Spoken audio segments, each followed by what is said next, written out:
문재인 정부 1기 마지막 내각 인사인 박성진 중소벤처기업부 장관에 대한 인사청문회가 현재 진행 중입니다.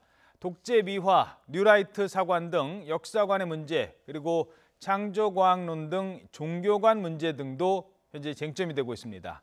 국회 취재기자 연결하겠습니다. 박광열 기자. 네, 국회입니다. 자, 예상대로 시작부터 험난하게 진행이 되고 있죠. 네, 그렇습니다. 질의가 시작되기 전 모두 발언에서부터 야당 의원들은 박 후보자를 현 정부의 인사 실패 사례로 규정하면서 사퇴를 촉구했는데요. 역시 가장 논란이 된 건 박 후보자가 이승만, 박정희 독재를 미화했다는 뉴라이트 역사관 문제였습니다. 특히 극우 농객 변희재 씨 등 뉴라이트 역사관을 가진 인사들을 잇따라 강연에 초청한 것에 질의가 이어졌는데요. 변희재 씨를 개인적으로는 알지 못한다. 또 어떤 정치적인 활동을 자신은 한 적도 없고 만난 적도 없다며 억울하다는 입장만 박 후보자는 되풀이했습니다. 또 친한 분들 인격을 믿고 연결을 시켜줬을 뿐이라며 그것만으로 이념을 평가하는 것은 비약이라고 주장했습니다. 하지만 의원들의 시선은 싸늘한데요. 정의당마저도 박 후보자만은 안 된다고 벼르고 있고 또 여권에서도 이 문제에 대해서는 날을 세우고 있습니다. 아직 청문회에 들어오지 않은 자유한국당 의원들은 지지층이 겹치는 뉴라이트 역사관 문제에는 상대적으로 큰 비중을 두지 않을 것으로 보이는데요. 대신 대표 재직 시절 자신이 직접 임원 포상안을 제안해 의결했다는 셀프 포상 논란과 부동산 다운계약서 작성 등을 집중 거론할 것으로 보입니다. 또 오늘부터 나흘 동안 문재인 정부 첫 국회 대정부 질문이 시작이 되는데요. 첫날 정치 분야, 이 안보 정책과 함께 적폐청산 등을 놓고 여야 간의 공방이 예상되고 있다고요. 네, 그렇습니다. 적폐청산 중에서도 국정원 개혁 그리고 공영방송 개혁 문제 등이 쟁점인데요. 더불어민주당은 당 적폐청산위원장을 맡고 있는 박범계 의원을 전면에 배치했습니다.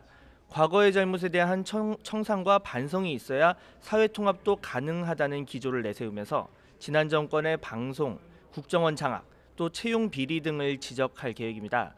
오늘 대정부 질문과 관련해 우원식 원내대표는 오늘 오전 회의에서 자유한국당의 포문을 열었는데요.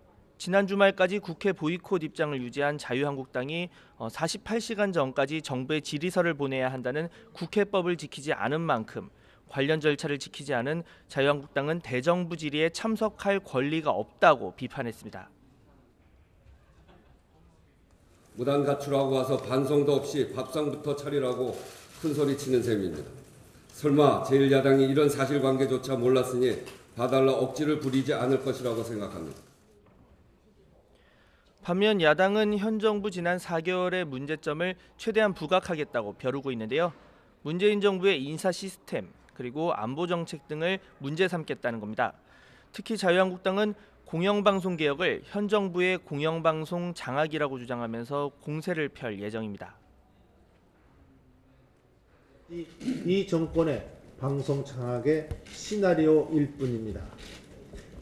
저희들은 국회 차원에서 국정조사를 통해서 당연히 이 책임을 물어갈 것이며 이번 대정부 질문 이후 법안 심사와 국정감사, 또 내년도 예산안 심사 등 일정이 빽빽하게 잡혀있는 만큼 여야가 주도권을 선점하기 위해 화력을 집중할 것으로 보입니다. 지금까지 국회에서 YTN 박광열입니다.